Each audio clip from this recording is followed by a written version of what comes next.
Sometimes the most ordinary night becomes the most extraordinary story. Michael Rodriguez never imagined that picking up one last Uber passenger would lead to the most dangerous and most meaningful 12 hours of his life. What started as a desperate attempt to make rent money became a night of deception, revelation, and impossible choices.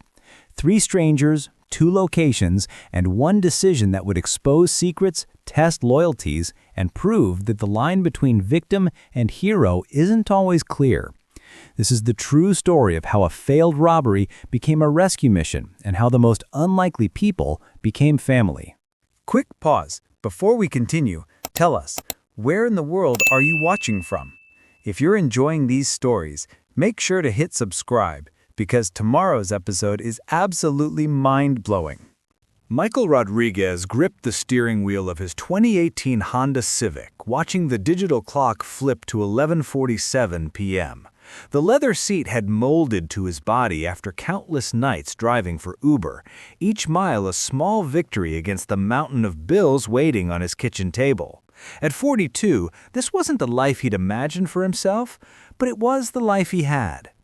The notification chimed on his phone. New ride request. Sarah Chen, 4.9-star rating, pickup at 1247 Wellness Center on 5th Street. Michael accepted the ride and pulled away from the gas station where he'd been parked, nursing a lukewarm coffee and calculating whether he could afford to fill the tank completely or just add enough to get through the night. The Wellness Center sat in a strip mall between a closed dry cleaner and a 24-hour laundromat. Michael had picked up passengers here before, usually people leaving AA meetings or therapy sessions, carrying invisible weights that made them sink deep into his back seat. He understood that burden. 3 years since his discharge from the Army, and some nights the memories of Afghanistan still visited him with unwelcome clarity. Sarah emerged from the building, clutching a cardboard box against her chest like armor. Even in the dim streetlight, Michael could see the defeat in her shoulders, the way she moved as if the air itself was too heavy. She was younger than him, maybe late 20s, with dark hair pulled back in a messy ponytail and clothes that looked professional but worn. She slid into the back seat without making eye contact. "Hi, I'm Sarah. Going to 422 Maple Street, please?" "No problem." Michael adjusted his rear-view mirror to get a better look at his passenger. She was staring out the window, the cardboard box balanced on her lap. "Long night?" Sarah let out a bitter laugh. He could say that. "Lost my job today. 7 years as a social worker, and they cut my position due to budget constraints." She shifted the box. "This is everything from my desk. A coffee mug, some family photos, and a stress ball that clearly didn't work." Michael pulled into traffic, taking the route that would wind through the quieter parts of town.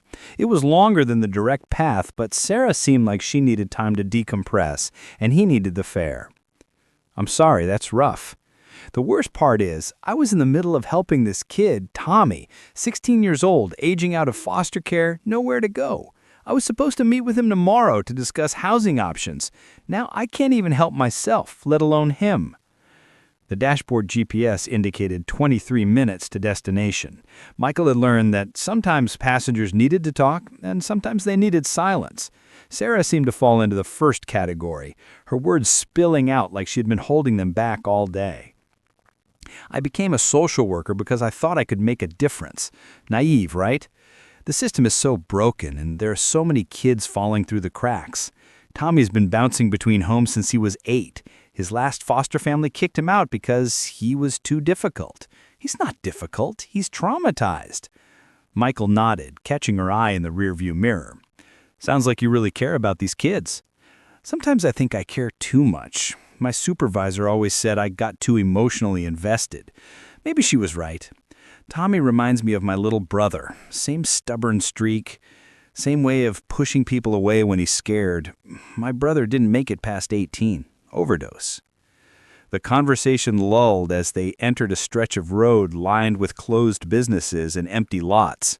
This part of town had been hit hard by economic downturn.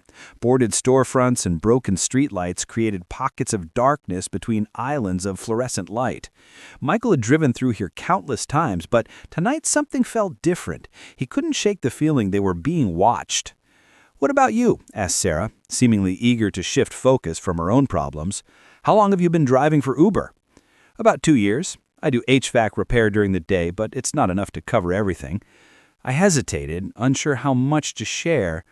"I'm a veteran, Army. Sometimes the traditional job market is challenging for people like me." Sarah straightened in her seat. "Thank you for your service. That can't be easy transitioning back to civilian life. It has its moments." Michael's grip tightened on the steering wheel as they approached a red light in a particularly dark section of the road. 2 streetlights were out, and the nearest businesses were closed. The light turned red, and Michael brought the car to a stop. The intersection was empty except for their vehicle and a lone figure standing near the corner, a young man in a dark hoodie, hands shoved deep in his pockets. Something about his posture, the way he kept glancing around, made my military instincts kick in. "Everything okay?" Sarah noticed the tension in Michael's shoulders. "Just being cautious." I kept his eyes on the young man who had started walking towards our car. "Lock your door." But it was too late. The young man was already at Michael's window, knocking with urgent, sharp raps against the glass. In the dim light, I could see he was just a kid, maybe 16 or 17, with hollow cheeks and desperate eyes. "Please," the kid was saying, his voice muffled by the glass. "Please, I need help." Sarah leaned forward. "Wait, Tommy? Is that Tommy?" Michael looked between Sarah and the young man outside my window. "You know him?" "That's my client, the one I was telling you about. Tommy, what are you doing out here?" But as Michael rolled down his window, I saw something that made my blood run cold. Tommy's hand was in his jacket, and the outline suggested he was holding something that could be a weapon. "Get out of the car," Tommy said, his voice shaking but determined. "I need the car. Please don't make this hard." Just when you think you know who the victim is, everything changes. Michael's military training kicked in instantly. His eyes swept over Tommy's stance, his grip, the way his hand trembled inside the jacket. Every detail told a story, and this story didn't match what he was seeing. "Sarah, stay calm," Michael said quietly, not taking his eyes off Tommy. "Don't move suddenly." "Tommy, what are you doing?" Sarah's voice was a mixture of concern and disbelief. "You don't want to do this." "I don't have a choice," Tommy replied, but his voice cracked on the last word. "I need money, and I need it now." Michael had been held at gunpoint before, twice during his deployment, once during a convenience store robbery he'd walked into as a customer. This felt different. Tommy's body language screamed amateur. The way he held his concealed hand was awkward, unnatural. Most telling was his eyes. They weren't the cold, calculating stare of someone committed to violence. They were the desperate, frightened eyes of a kid who was in way over his head. "Okay," Michael said slowly, reaching toward his pocket. "I'm going to get my wallet, nice and easy." But instead of pulling out his wallet, he opened his car door. Tommy jumped back, startled. "What are you doing?" Tommy's voice pitched higher. "I'm getting out so we can talk," Michael said calmly. "Sarah, stay in the car for now." "Michael, don't," Sarah started to protest. "It's okay." Michael stepped out of the vehicle, keeping his hands visible. Now that he was closer, he could see Tommy more clearly. The kid was skinny, probably hadn't eaten a decent meal in days. His clothes were dirty, and there were dark circles under his eyes. "Tommy, right? Sarah's told me about you." "You don't understand. I really need—" "What are you holding in your jacket?" Michael asked gently. Tommy's hand shifted, and for a moment Michael thought he'd misjudged the situation. But then Tommy's shoulders sagged and he slowly pulled out what he had been concealing. It was a toy gun, a realistic-looking plastic pistol, but unmistakably fake once you could see it clearly. The orange safety tip had been painted over with black marker, a common trick to make toy weapons look real. "Jesus, Tommy," Sarah breathed from inside the car. Michael felt a wave of relief mixed with profound sadness. "How long have you been out here, son?" "Don't call me son," Tommy snapped, but there was no real anger behind it. "And I wasn't really going to hurt anybody. I needed—" He trailed off, looking down at the fake gun in his hand as if he couldn't believe what he'd almost done. When's the last time you ate? Michael asked. His silence was answer enough. Michael made a decision that would have seemed crazy to anyone watching. Get in the car. What? Both Sarah and Tommy said simultaneously. In the back seat with Sarah, we're going to go somewhere we can talk. Sarah, are you sure about this? I'm sure, Michael looked directly at Tommy. Unless you'd rather spend a night in a jail cell, which is where you're headed if a cop drives by and sees you with that thing. Tommy looked down at the toy gun again, then at the empty street around them. After a long moment, he nodded and walked around to the passenger side of the car. As Tommy settled into the back seat next to Sarah, Michael caught his eye in the rearview mirror. I'm going to drive to the Starlight Diner on Route 9. It's open all night, and we can figure out what's really going on. But I need you to be straight with me. No more lies, no more games. Deal? Tommy nodded, and he could see tears forming in the kid's eyes. The drive to the diner took 15 minutes, during which Sarah quietly questioned Tommy about where he had been staying and how he'd ended up on that street corner. His story came out in fragments, sleeping in abandoned buildings, eating from dumpsters behind restaurants, trying to stay invisible to avoid being picked up by police and sent back into the foster system he was desperately trying to escape. Why didn't you call me? Sarah asked. I gave you my number. I tried. The number was disconnected, Tommy said. Sarah's face fell. They shut off my work phone when they fired me. Tommy, I'm so sorry. Michael pulled into the parking lot of the Starlight Diner, a classic chrome and neon establishment that looked like it had been transplanted from 1955. It was the kind of place that attracted insomniacs, shift workers, and people who had nowhere else to go, which made it perfect for their conversation. Before we go in, Michael said, turning to face both passengers, I need to know everything. Tommy, how long have you been on the streets? 5 days, Tommy admitted, since my last foster family kicked me out. And the gun? I found it in a dumpster. I thought if I looked dangerous, people would give me money. Tommy's voice was barely above a whisper. I've never actually robbed anyone. I don't even know how. Michael studied the kid's face. There was something else, something Tommy wasn't saying. What aren't you telling us? Michael asked. Tommy glanced at Sarah, then back at Michael. There's this guy, Jake. He's been letting me crash at his place sometimes, but he wants me to do things, sell things, steal things. He said if I don't start pulling my weight, I'm out. Sarah leaned forward. What kind of things, Tommy? Drugs. At first, just small stuff, weed mostly. But tonight he gave me this. Tommy reached into his other pocket and pulled out a small plastic bag filled with white pills. He said I had to sell these by tomorrow or find somewhere else to sleep. Michael's jaw tightened. He recognized the pills. They looked like oxycodone, maybe fentanyl. Street value was probably several $100s, enough to keep a kid fed and sheltered for weeks, and enough to put him in prison for years if he got caught. Tommy, this is serious, Sarah said. This isn't just about finding you a place to sleep anymore. I know that, Tommy's voice rose. You think I don't know that? You think I want to be selling drugs? I just turned 16 and I've got no family, no money, no skills. What am I supposed to do? The anguish in his voice was real, and it hit Michael like a punch to the gut. He thought about his own lowest moments, the times when legitimate options had seemed impossible, and destructive choices had felt inevitable. Here's what we're going to do, Michael said. We're going to go inside, get you some food, and figure out a plan. A real plan, not this fake robbery nonsense. I can't pay you back, Tommy said quietly. I'm not asking you to. As they walked toward the diner entrance, Michael couldn't shake the feeling that this night was about to become much more complicated. What had started as a simple Uber ride was becoming something else entirely, a responsibility he wasn't sure he was equipped to handle. The Starlight Diner was nearly empty except for a trucker in a back booth and a waitress who looked like she had seen everything. They chose a corner table where they could talk without being overheard. Coffee and whatever he wants, Michael told the waitress, nodding toward Tommy. Tommy ordered like he hadn't seen food in days, which was probably close to the truth. As they waited for the order, Sarah pulled out her phone. I'm going to call some contacts, see if I can find you emergency placement, she told Tommy.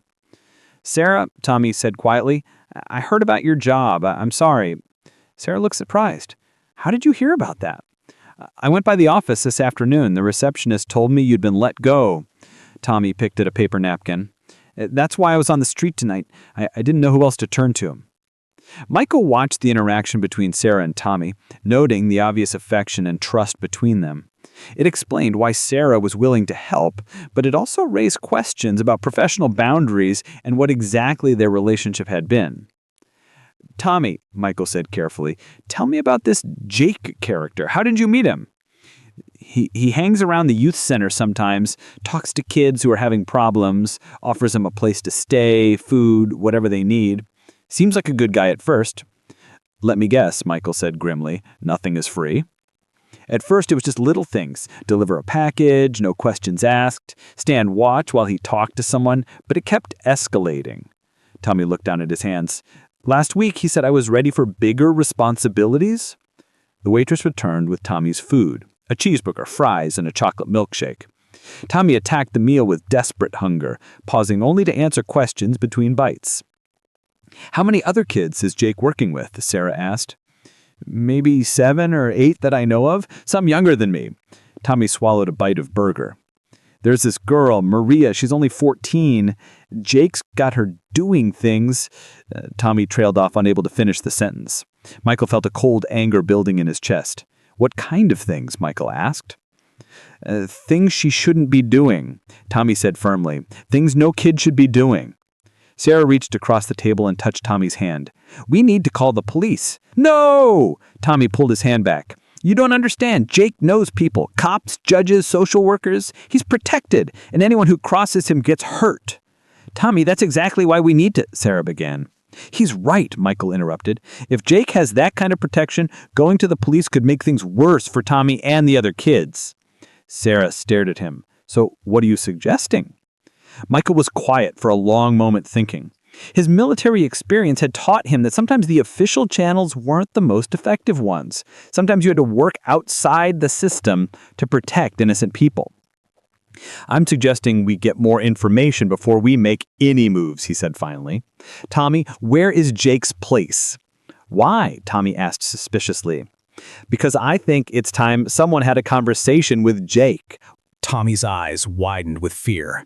"You don't want to mess with Jake. He's not just some small-time dealer. He's connected to serious people." "Define serious," Michael said calmly. "The kind that make people disappear," Tommy replied. "There was this kid, Marcus. He tried to leave Jake's operation, threatened to go to the cops. One day, he just vanished. Jake said he'd gone back to his family in another state, but Marcus had no family. We all knew what really happened." Sarah leaned forward. "Tommy, if that's true, we absolutely have to involve the authorities." "With what proof?" Tommy asked bitterly. "Marcus was a foster kid with a record. Nobody cared when he disappeared, except the other kids Jake was using, and we were too scared to say anything." Michael studied Tommy's face, looking for signs of deception or exaggeration.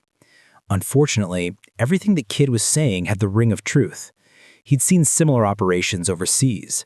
Predators who targeted vulnerable populations, building networks of exploitation while hiding behind legitimate-seeming fronts. "Tell me about Jake's setup. How does he recruit kids?" "He's smart about it, never approaches kids directly. He's got this woman, Lisa, who works at the youth center. She identifies kids who are struggling, kids who don't have stable homes or support systems. Then Jake just happens to show up when they need help most." "Lisa's part of it?" Sarah asked, horrified. "I know Lisa. I've worked with her for years." Tommy nodded grimly. "She's how he knew about me. After my last foster family kicked me out, she offered to help me find resources. Next thing I knew, Jake was offering me a place to stay."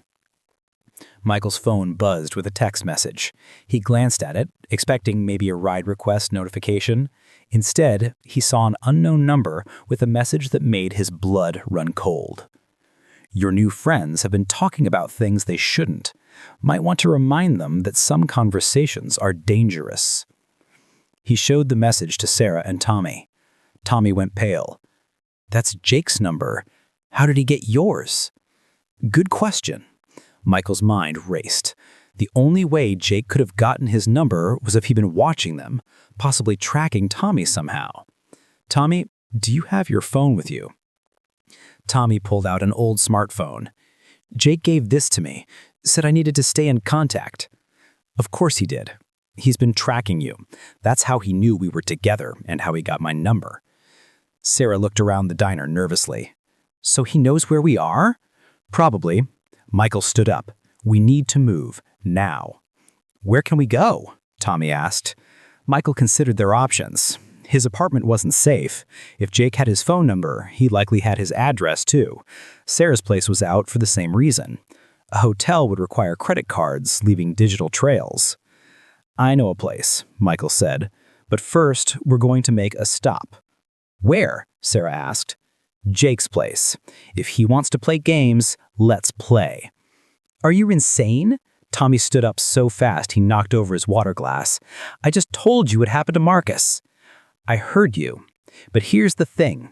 Jake's power comes from operating in the shadows, preying on kids who have nowhere to turn.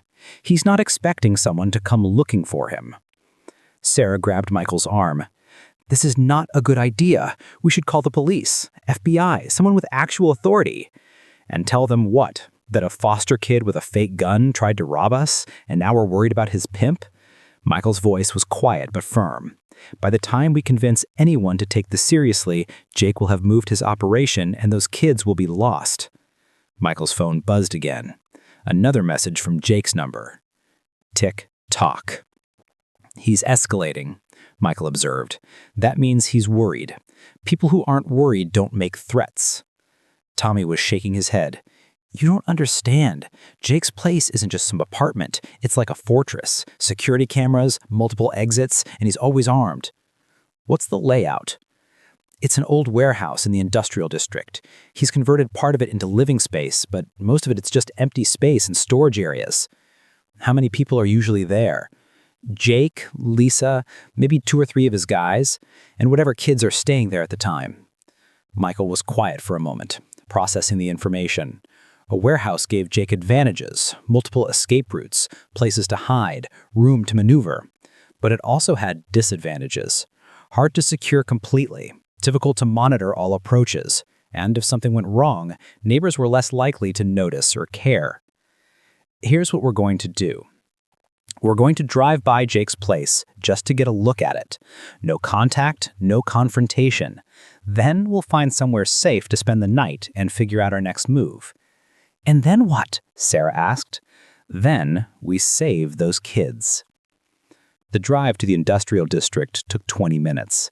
Tommy directed them through increasingly empty streets, lined with warehouses, auto repair shops, and businesses that looked like they'd been abandoned for years. It was exactly the kind of area where someone could operate illegal activities without drawing attention.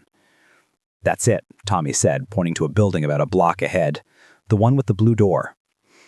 Michael drove past without slowing down, getting a good look at the structure. It was a 2-story brick building, probably built in the 1960s. Several cars were parked outside, including a black SUV with tinted windows. Lights were on in what appeared to be second-floor windows. Busy night, Michael observed. Jake doesn't sleep much, and his business runs 24/7. As they reached the end of the block, Michael's phone rang. Not a text this time, an actual call from Jake's number. Don't answer it, Tommy said quickly. Michael looked at Sarah and Tommy, then answered the call and put it on speaker. You must be Michael. I understand you've been having interesting conversations with my young friend. Your young friend tried to rob me with a toy gun. Doesn't say much for your training program. Jake laughed, a sound with no warmth in it. Tommy has always been more of a thinker than a doer. That's why I've been expanding his skill set. By turning him into a drug dealer? By giving him opportunities. Tommy was sleeping in alleys and eating garbage when I found him. Now he has food, shelter, and purpose. I'd call that an improvement. Sarah couldn't contain herself. You're exploiting children. And are you? Jake asked.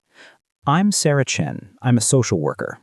A former social worker, according to my information, fired yesterday for incompetence. Jake's voice turned colder. You're not in a position to judge anyone's methods, Ms. Chen. Michael felt Sarah flinch beside him. Jake was well informed and wasn't afraid to show it. What do you want, Jake? Simple. I want Tommy back, along with the merchandise I gave him. You have 1 hour to bring him to the parking lot behind Mel's Auto Repair on Industrial Boulevard. Come alone. And if we don't? then I'll be very disappointed. And when I'm disappointed, bad things happen to people I'm disappointed in." The line went dead. Tommy was hyperventilating in the back seat. "He knows about both of you now. He knows where you work, where you live. He'll never stop." Michael pulled over and parked under a broken streetlight. "Tommy, look at me. How many kids is Jake currently housing?" 4, maybe 5. It changes. Ages. Youngest is Maria. She's 14. Oldest is probably 17. Michael made his decision. "We're not giving you back to him." "Then what are we going to do?" Sarah asked. Michael pulled out his phone and scrolled through his contacts until he found the number he was looking for. "We're going to call in some help." "The police?" Tommy asked hopefully. "Better," Michael said. "My unit." Telling and preparing this story took us a lot of time. So if you're enjoying it, subscribe to our channel. It means a lot to us. Now back to the story. The first person Michael called was Staff Sergeant David "Tank" Morrison, his former team leader from the 82nd Airborne. Tank had been out of the Army for 2 years and was working private security in the city. "Rodriguez, Jesus, what time is it?" Tank's gravelly voice came through the phone. "Tank, I need a favor. How quickly can you get to the Starlight Diner on Route 9? "Depends. Are we talking about a favor? Or are we talking about something that's going to get me arrested?" "Somewhere in between. There are kids in danger." Tank's voice immediately became alert. "What kind of danger?" Michael quickly outlined the situation. Tommy's attempted robbery, Jake's operation, the threatened deadline. "So let me get this straight," Tank said when Michael finished. "You want to take down a human trafficking ring with a fired social worker and a homeless 16-year-old. That's the general idea. I'll be there in 20 minutes. And Rodriguez, you're either completely insane or you're on to something important." "Probably both." The second call was to Corporal Maria Santos, who had served as their unit's intelligence specialist. She was now working as a private investigator. "Michael, it's past midnight. Someone better be dead or dying." "Close enough. I need you to run some background checks, fast." "On who?"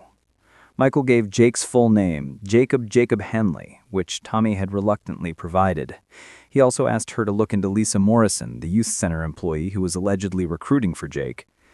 "Give me an hour," Maria said. "And Michael, be careful. If this guy is as connected as you think, he'll have early warning systems in place." The third call was to Sergeant First Class James "Doc" Patterson, their former medic, now working as a paramedic. "You know, I'm not supposed to get involved in vigilante operations," Doc said after hearing the situation. "I'm not asking you to fight. I'm asking you to be on standby in case someone gets hurt. Those kids need medical attention, and they're not going to trust hospital staff." Doc sighed. "Where do you want me?" By the time Tank arrived at the diner, Michael had moved Sarah and Tommy to a back booth and ordered more coffee. Tank walked in looking like he'd stepped out of a military recruiting poster. 6 feet 4 inches of solid muscle, close-cropped hair, and eyes that missed nothing. "This the kid?" Tank asked, looking at Tommy. Tommy shrank back in his seat. "Who is this guy?" "Someone who's going to help," Michael said. "Tank, this is Tommy and Sarah." Tank sat down and looked directly at Tommy. "Son, I need you to understand something. What we're about to do is dangerous, and it's probably illegal. You can walk away right now and nobody will think less of you." "I can't walk away," Tommy said quietly. "There are other kids still there, and Jake won't stop hunting me." "Fair enough." Tank turned to Sarah. "What about you, ma'am? This isn't exactly social work." "Those children need help," Sarah said firmly, "and the system has failed them. If this is what it takes, then this is what it takes." Tank nodded approvingly. "All right then, let's talk strategy." Michael's phone rang. Maria was calling back. "I've got some interesting information," she said. "Jake Henley has been arrested 4 times in the past 5 years, twice for solicitation, once for drug possession, once for assault. All charges were dropped or reduced to minor infractions." "Connected," Michael said. "It gets better. Lisa Morrison, she's not just a youth center employee. She's also Jake's ex-wife, and she has a juvenile record for prostitution. They divorced 2 years ago, but financial records show he's still paying her a monthly stipend. So she's a recruiter." "That's my read, but here's the really interesting part. Jake's operation isn't small time. Based on financial records I can access, he's moving serious money. We're talking about a 6-figure annual operation." Which means serious backing, Tank observed, having overheard the conversation. Exactly. This isn't some street-level pimp. This is organized crime using child exploitation as a revenue stream. Michael felt the weight of the situation settling on his shoulders. This was bigger and more dangerous than he had initially thought. But it also meant the stakes were higher, more kids were at risk, and the operation wouldn't be easy to shut down. Rhea, can you get us building plans for Jake's warehouse? Already pulled them. It's an old textile facility built in 1963. 2 floors, multiple entrances, basement level that's partially flooded. I'm sending them to your phone now. Tank was studying Tommy intently. Kid, I need you to walk me through a typical day at Jake's place. Who comes and goes, what the security looks like, where the kids sleep. Tommy described the warehouse layout in detail. The main floor was largely empty except for some old machinery that Jake used as cover for meetings with clients. The second floor had been converted into living quarters, individual rooms for Jake and his lieutenants, a common area with couches and a television, and smaller rooms where the kids stayed. How many ways in and out? Hank asked. Main entrance in front, loading dock in back, fire escape on the side. There's also a basement entrance, but it's usually flooded. Weapons. Jake carries a pistol. His guys usually have knives or clubs. I never saw any serious firepower. Tank looked at Michael. What's our objective here? Rescue the kids, shut down the operation, capture Jake? All of the above, Michael said. That's 3 different missions, each requiring different approaches. Sarah leans forward. The priority has to be the children. Everything else is secondary. Agreed, Michael said. But if we just grab the kids and run, Jake relocates and starts over somewhere else. We need to make sure this operation ends tonight. Tank was quiet for a moment, considering the options. Here's what I think. We need to approach this like a military operation. Multiple phases, clear objectives, contingency plans, but we also need to be smart about it. We're civilians now, which means we don't have the legal protections we had overseas. Michael's phone buzzed with another text from Jake. 40 minutes left, don't keep me waiting. He's getting impatient, Michael observed. Good, Tank said grimly. Impatient people make mistakes. Doc arrived 15 minutes later, carrying a medical bag and looking skeptical about the entire operation. I've set up a triage station in the back of my ambulance. It's parked 2 blocks away, and I've got backup medical supplies in case we need them. But I want it on record that this is the worst idea you've ever had, Rodriguez. Noted, Michael said. What's the plan for getting the kids' medical attention? It depends on what we find. If they're in immediate danger, I'll treat them on scene and transport to the hospital. If they're stable, I can handle basic care and connect them with social services. Sarah winced at the mention of social services. About that, I may not have official authority anymore, but I still have contacts, people who can help place these kids in safe environments. That's assuming we can get them out of there alive, Tank said grimly. Maria arrived last, carrying a laptop bag and looking like she hadn't slept in days. I've got more intelligence, she announced, sitting down at their table.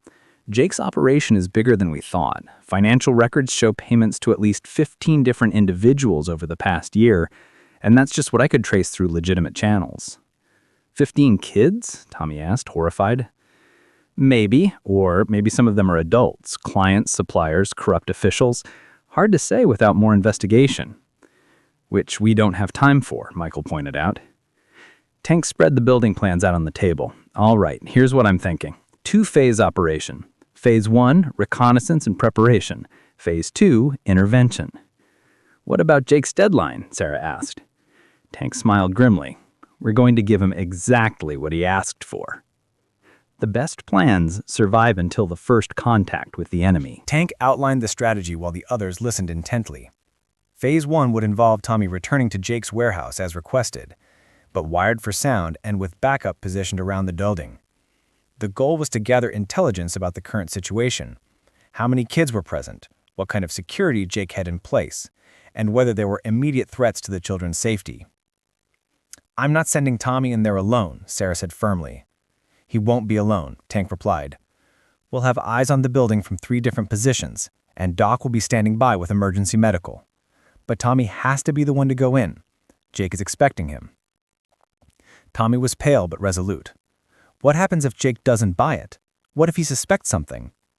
Then we move to phase 2 immediately, Michael said, but let's hope it doesn't come to that. Maria opened her laptop and pulled up satellite images of the warehouse district. I've identified optimal positions for surveillance. Tank, you'll be here, she pointed to a rooftop across the street, with a clear view of the main entrance and loading dock. Michael, you'll be here, indicating an abandoned building to the south, covering the side fire escape and rear approach. What about me? Sarah asked. You'll be with Doc, monitoring communications and ready to coordinate with emergency services if needed. Michael's phone showed they had 20 minutes until Jake's deadline. Tank distributed small radio earpieces to each team member. Test your comms, Tank instructed. Each person spoke briefly into their radio, confirming clear transmission.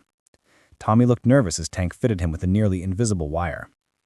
Remember, Tank said, we need to know 3 things. How many kids, how many of Jake's people, and whether anyone appears to be in immediate physical danger. Don't try to be a hero. Just gather information and get out. What if Jake wants to keep me there? Tommy asked. Then you tell him you need to get your stuff from wherever you've been staying. Buy us time to assess the situation. As they prepared to leave the diner, Sarah pulled Tommy aside. I know this is scary, she said quietly, but you're being incredibly brave. Those other kids, they need someone to stand up for them. What if I mess up? Tommy asked. What if I say the wrong thing and make it worse for everyone? Then we'll figure it out, Sarah said. That's what people do for each other. We figure it out. The team dispersed according to plan. Tank disappeared into the shadows with the efficiency of someone who had done similar operations dozens of times. Maria set up her mobile command center and Doc's ambulance, monitoring police scanners and maintaining communication with all team members. Michael found his position in the abandoned building and used night vision binoculars he'd borrowed from Tank to survey Jake's warehouse. The building looked exactly as Tommy had described. Lights on the second floor, several vehicles parked outside, and what appeared to be at least one person maintaining watch near the main entrance. Oppositions, sound off, Tank's voice came through the radio. Michael in position, clear view of target building. Doc and Maria mobile, standing by. Sarah with Doc, monitoring communications. And Tommy, you ready? Tommy's voice was shaky but determined. Ready. Michael watched through his binoculars as Tommy approached the warehouse's main entrance. The kid's body language showed his fear, but he kept walking. A figure emerged from the shadows, presumably one of Jake's men, and spoke briefly with Tommy before gesturing him inside. Tommy's inside, Michael reported. For the next 10 minutes, they listened to muffled conversations through Tommy's wire. Jake's voice came through clearly, smooth and confident. I was beginning to think you decided to disappoint me, Tommy. I had to make sure I wasn't followed, Tommy replied, his voice steadier than Michael had expected. Smart boy. And the merchandise. There was a rustling sound as Tommy presumably handed over the bag of pills. Good. Now about your new friends, the social worker and the soldier. Tell me about them. Michael tensed. Jake was fishing for information, trying to assess the threat level. They seemed like decent people, Tommy said carefully. The guy gave me food, the lady was just trying to help. How touching. Where are they now? I don't know. After you called, they dropped me off and said they didn't want to get involved. There was a long pause. Then Jake laughed. Tommy, do you know what I hate most about working with children? They're terrible liars. Michael heard what sounded like a chair scraping across the floor, then footsteps. You see, I had someone watching the diner. Imagine my surprise when I learned that your decent people have been joined by several other individuals, military-looking individuals. Michael's heart sank. Jake had been more prepared than we had anticipated. Tank, we're compromised, Michael spoke into his radio. I know, Tank replied grimly, moving to phase 2. Through the wire, they could hear Jake's voice becoming more menacing. Tommy, I want you to call your soldier friend. Tell him that if he doesn't back off immediately, the other children here are going to have accidents. What other children? Tommy asked, but his voice suggested he already knew the answer. Maria is right here with me, aren't you, sweetheart? A young girl's voice, terrified and barely audible. Please, I want to go home. Michael felt rage building in his chest. Jake was using a child as a human shield. Tell your friends they have 10 minutes to clear out of the area, or Maria is going to learn what happens to children who cause problems. Tommy's voice was shaking now. You said you'd never hurt the kids. I said a lot of things, Tommy, but circumstances change. Michael was already moving, leaving his surveillance position and heading toward the warehouse. This had become a hostage situation, and every second counted. All units, move now, Tank's voice came through the radio. We're going in. Wait, Doc's voice interrupted. I'm getting police chatter on the scanner. Multiple units responding to this area. What? Michael stopped running. Who called the cops? I did. Sarah's voice came through the radio, calm but determined. I called in an anonymous tip about child endangerment 20 minutes ago. Michael couldn't believe what he was hearing. Sarah, why didn't you tell us? Because you would have tried to talk me out of it, and because those children need more help than we can provide. Through Tommy's wire, they could hear Jake's voice rising in anger. You little bastard, you set me up. There was a sound of scuffling, then the transmission went dead. Tommy's wire is down, Maria reported. It's either broken or Jake found it. Michael could see police cars approaching in the distance, their lights flashing but sirens off. They were trying to maintain the element of surprise. Tank, what's our play? Michael asked. We stick to the mission. Those kids are still in danger, police or no police. But now we're racing against time and dealing with additional complications. Michael reached the warehouse just as the first police car pulled into the parking lot. I could see Tank's silhouette on the rooftop across the street, and movement inside the warehouse suggested Jake was preparing for a confrontation. What happened next would determine if Tommy, Maria, and the other children survived the night. Detective Lieutenant Karen Walsh had been a police officer for 15 years, and she learned to trust her instincts. The anonymous call about child endangerment at the warehouse had triggered those instincts immediately. The caller, a woman who claimed to be a social worker, had provided specific details that suggested inside knowledge of criminal activity. Now, as Walsh positioned her officers around the warehouse, she was seeing signs that the situation was far more complex than a simple child welfare check. Lieutenant, Officer Martinez reported through her radio, we've got at least 3 individuals in tactical positions around the building. They're not police, but they're moving like military. Civilians? Walsh asked. Hard to say. They're not interfering with our operation, but they're definitely coordinated. Through his binoculars, Michael watched the police deployment and felt his stomach sink. The officers were taking standard positions for a containment operation, but they didn't understand what they were walking into. Jake wasn't just some petty criminal. He was a predator with nothing to lose and children to use as shields. Michael's radio crackled. All units, this is Tank. Police are moving into position, but they don't know about the hostage situation inside. Someone needs to brief them. On it, Sarah's voice came through. I'm the one who called them. I'll identify myself and share what we know. Michael watched as Sarah emerged from Doc's ambulance and approached the police perimeter. Even from a distance, he could see the animated conversation between Sarah and what appeared to be the commanding officer. Inside the warehouse, Jake was making his own assessments of the situation. Through windows, he could see police cars and officers taking positions. His phone had been ringing constantly, probably Lisa, warning him that their operation had been compromised. Jake grabbed Tommy by the collar and dragged him toward the staircase leading to the second floor. Time for you to see what happens to people who betray me, Jake snarled. On the second floor, 4 children were huddled in what had once been an office space. Maria, the 14-year-old Tommy had mentioned, was crying quietly. 2 boys who looked to be 15 or 16 sat protectively near her, while another girl, probably 17, stood by the window trying to see what was happening outside. Everyone listen carefully, Jake announced. The police are outside, which means someone talked. Since Tommy here was the last person to leave and the first to come back, I think we know who our rat is. Tommy tried to speak, but Jake backhanded him across the face. Shut up. Here's what's going to happen. You're going to call your soldier friend and tell him that if the police don't back off in the next 5 minutes, I'm going to start shooting children, starting with Maria. Jake pulled out his pistol and pointed at the terrified girl. Outside, Detective Walsh was getting briefed by Sarah on the situation inside. How many children? Walsh asked. We believe at least 4, possibly more. Ages 14 to 17. All of them are foster kids or runaways being exploited by Jake Henley. And the armed civilians around my crime scene? Sarah hesitated. They're trying to help. The man coordinating them is Michael Rodriguez. He's a veteran, former Army. Jake made direct threats against the children and they were trying to stage a rescue. Walsh looked at Sarah with a mixture of respect and frustration.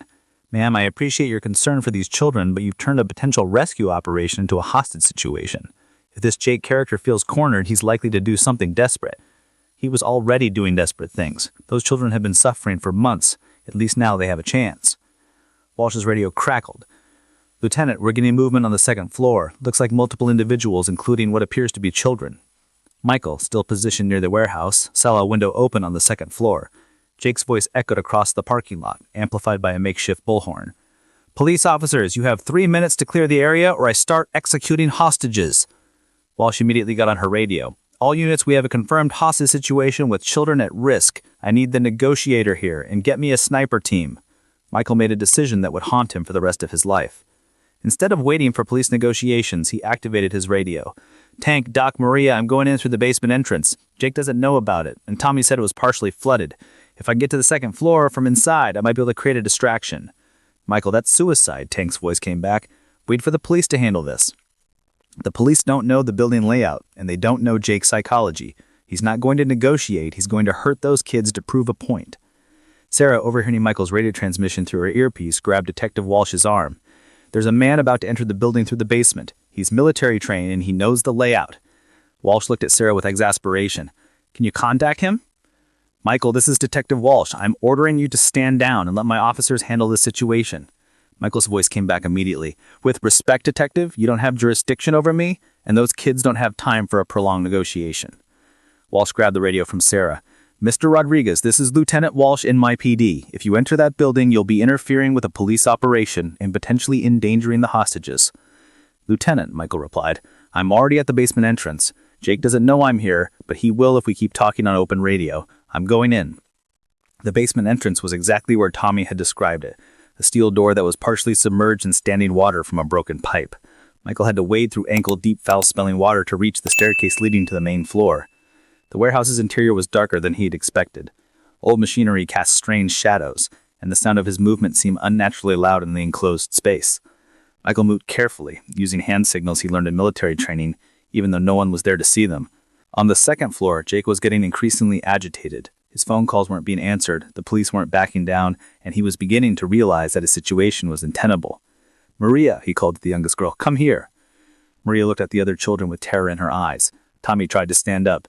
Leave her alone. This is between you and me. Jake pointed the gun at Tommy. Sit down or I'll put a bullet in your leg.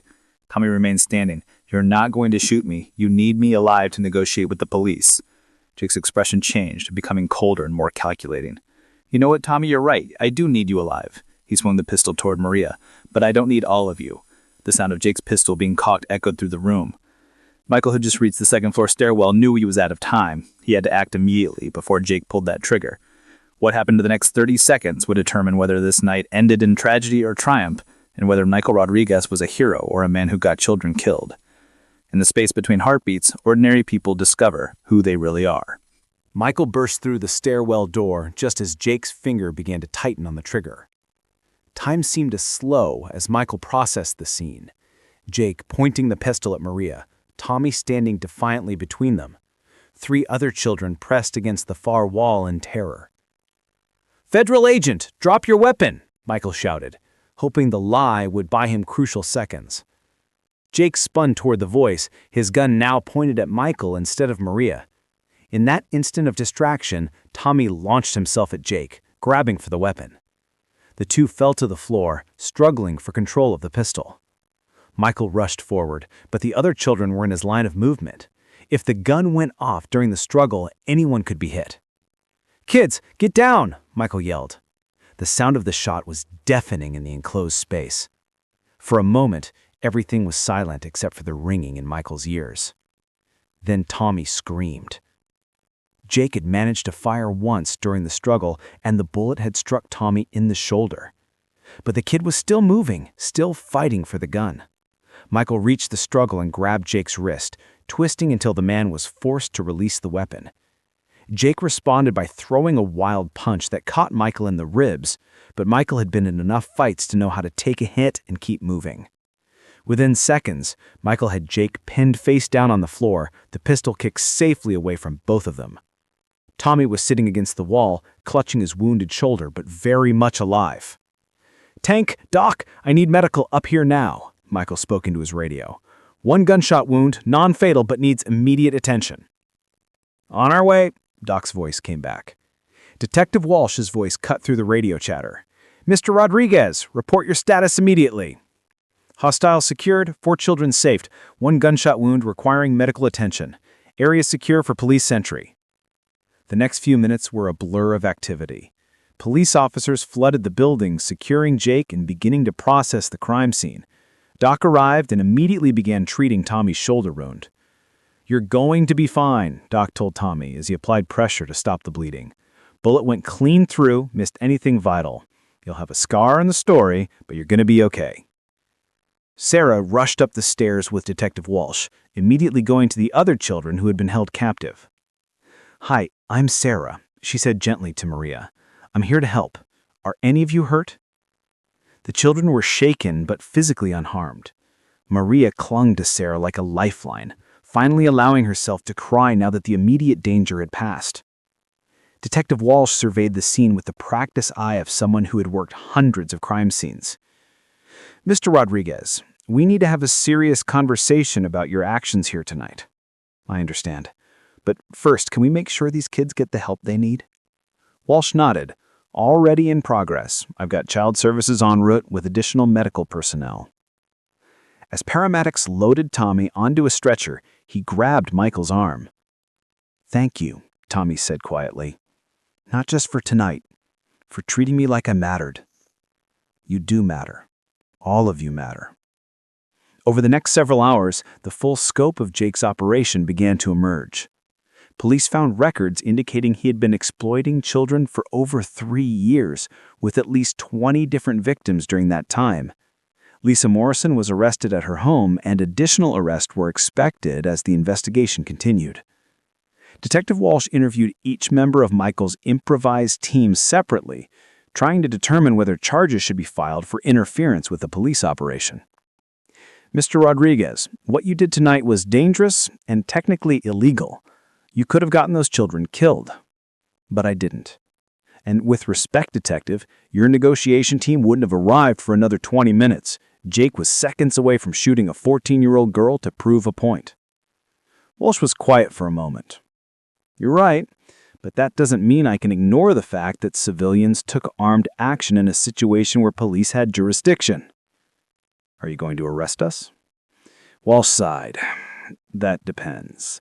The district attorney is going to want to review everything that happened here tonight.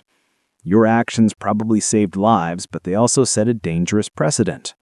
We can't have private citizens conducting armed rescue operations, no matter how well-intentioned." I understand her position. "What about the kids? What happens to them now?" "That's where your friend Sarah is going to be invaluable. She may not have official authority anymore, but she knows the system, and she knows these kids. We're going to need help placing them in safe environments." Sarah had been working non-stop since the immediate crisis ended, making phone calls and coordinating with social services agencies. Despite being fired from her job, her reputation in the field was strong enough that people were willing to work with her. Maria and the 2 younger boys are going to emergency foster placements tonight, she told Michael when they finally had a chance to talk. The older girl, Jessica, is 17 and has an aunt in Philadelphia who's willing to take her in. "And Tommy?" "That's complicated. He's going to need surgery on his shoulder and then recovery time. But he doesn't have any family, and his previous foster placements have all failed." Michael made another decision that would change his life. "What if he stayed with me, temporarily, while we figure out something permanent?" Sarah looked at him with surprise. "Michael, that's incredibly generous, but fostering a teenager is a huge responsibility. There are background checks, training requirements, home inspections." "I know, but that kid just took a bullet trying to protect a 14-year-old girl. If that's not the kind of person we should be helping, I don't know who is." 3 hours after Jake's arrest, Tank found Michael sitting in the hospital waiting room while Tommy was in surgery. "Hell of a night," Tank observed, settling into a chair beside him. "Hell of a night," Michael agreed. "You know, the cops are probably going to charge us with something." "Probably. And that kid you're talking about fostering, he's got trauma, trust issues, and he just survived a shooting. It's not going to be easy." "I know." Tank was quiet for a moment. "You also know that what we did tonight was the right thing, even if it was illegal." "I know that too." "Good. Because that kid in there, and the others we helped save, they're going to need people who understand that sometimes the right thing isn't the easy thing." The surgeon emerged from the operating room 40 minutes later with good news. Tommy's surgery had gone perfectly, and he was expected to make a full recovery. "Can I see him?" Michael asked. "He's still sedated, but yes, room 314. Michael found Tommy awake but groggy from pain medication. The kid looked younger and more vulnerable in the hospital bed, with IV tubes and monitoring equipment surrounding him. "Hey," Tommy said when he saw Michael. "Did everyone make it out okay?" "Everyone's safe. Maria's with a good foster family, Jessica is going to live with her aunt, and the boys are in temporary placement while we find permanent homes." Tommy nodded, then looked directly at Michael. "What about me? Where do I go when I get out of here?" Michael pulled a chair up beside the hospital bed. "Well, that depends. How do you feel about learning to fix air conditioners?" Tommy's eyes widened. "Are you serious?" "Dead serious. I've got a spare room, and I could use help with my HVAC business. It's not glamorous work, but it's honest, and there's always demand for people who know how to keep buildings cool." Tommy was quiet for so long that Michael began to worry he had overstepped. "Nobody's ever offered me a real job before, or a place to stay that didn't come with strings attached." "No strings, just expectations. You go to school, you help with the business when you can, and you stay out of trouble." "What if I mess up? What if I'm not good at it?" Michael smiled. "Then we'll figure it out. That's what families do. They figure it out together." Tommy's eyes filled with tears. "Family?" "If you want it to be." 6 months later, Michael stood in the backyard of his modest house, watching Tommy replace the condenser unit on their neighbor's air conditioning system. The kid had turned out to have natural mechanical aptitude, and his small size allowed him to access tight spaces that gave Michael trouble. "Hand me that wrench," Tommy called from underneath the unit. "Which one?" Michael asked. "The one that fits," Tommy replied with the confident sarcasm of someone who had grown comfortable in his environment. The legal consequences from that night had been surprisingly minimal. The district attorney, facing public pressure after news of the child exploitation ring broke, had decided not to prosecute Michael or his team. Instead, they had been required to perform community service, which in Michael's case involved volunteering at the youth center where Lisa Morrison had once worked. The irony wasn't lost on him. Sarah had used the publicity from the case to launch her own nonprofit organization focused on helping at-risk youth. She'd received grants from several foundations, and her organization was now working with children throughout the state. She stopped by Michael's house regularly, ostensibly to check on Tommy's progress, but really because she'd become part of their extended family. "How's he doing?" she asked Michael one evening as they watched Tommy work on homework at the kitchen table. "Better than I expected," I honestly replied. "He has nightmares sometimes, and he still struggles with trusting adults. But he's in therapy, he's doing well in school, and he hasn't tried to run away in 3 months. That's progress. It's huge progress."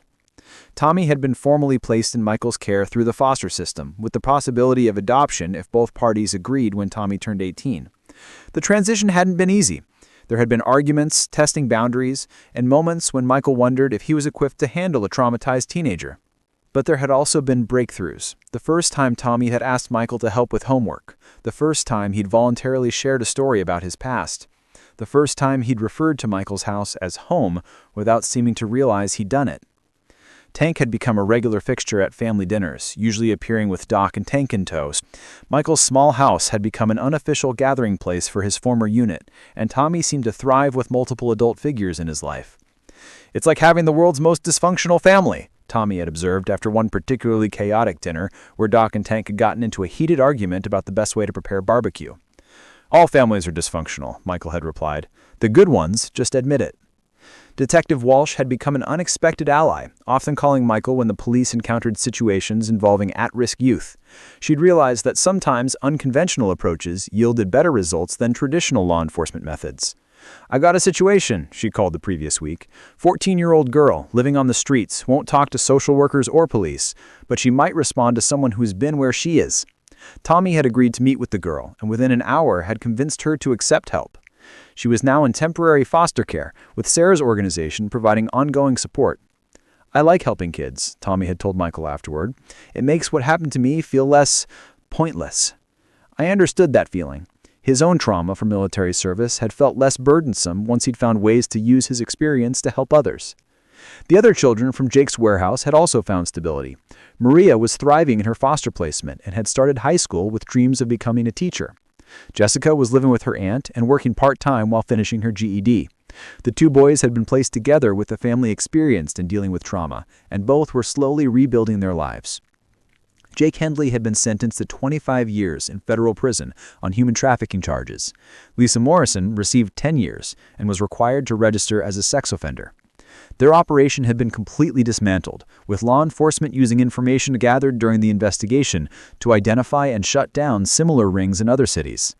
The success felt hollow sometimes, knowing how many children had been hurt before Jake was stopped.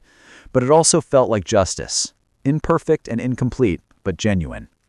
One evening, as Michael and Tommy worked on a particularly challenging repair job, Tommy asked a question that had clearly been weighing on his mind. "Do you ever regret it? Taking me in, I mean?" Michael looked up from the electrical connections he'd been troubleshooting. "Why would I regret it?" "Because your life was probably easier before, quieter, less complicated." Michael set down his tools and looked directly at Tommy. "You want to know the truth. My life was quieter before, but it was also lonelier and it didn't have much purpose beyond paying bills and getting through each day."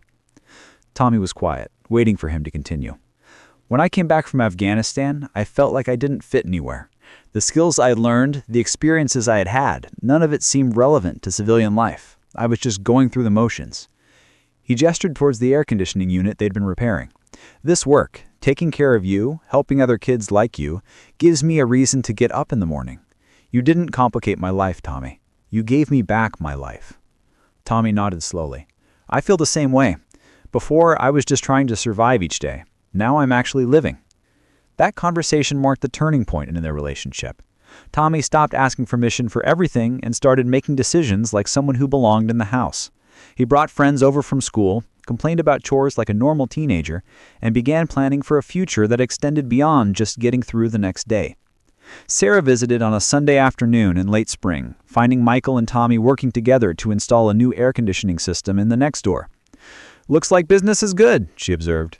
"Getting better," Michael replied. "Tommy's been helping me expand. It turns out he's better with customers than I am." "I'm not intimidating," Tommy explained. "People trust a kid more than they trust a big guy with military tattoos." Sarah laughed. "Smart business strategy." As they finished the installation, Sarah pulled Michael aside. "I have something to tell you. The city is offering me my old job back. Full reinstatement plus a promotion to supervisor level." Michael studied her expression. "That's great news, isn't it?" "I'm not sure. My nonprofit is doing important work, and I have more freedom to help kids outside the traditional system. But the city job would mean better pay, benefits, official authority." "What does your gut tell you?" Sarah was quiet for a moment. "My gut tells me that the kids who need help most are the ones who fall through the cracks of official systems. Kids like Tommy, like Maria, like the dozens of others we've helped over the past 6 months." "Then you have your answer." Sarah smiled. "I was hoping you'd say that." That evening, as Tommy finished his homework and got ready for bed, he paused at Michael's bedroom door. "Michael, can I ask you something?" "Sure." "Do you think what we did that night, stopping Jake, helping those kids, do you think it made a real difference?" Michael considered the question seriously. "I think it made a difference for the kids we helped, and I think it made a difference for us. Whether that's enough to call it real is something each person has to decide for themselves."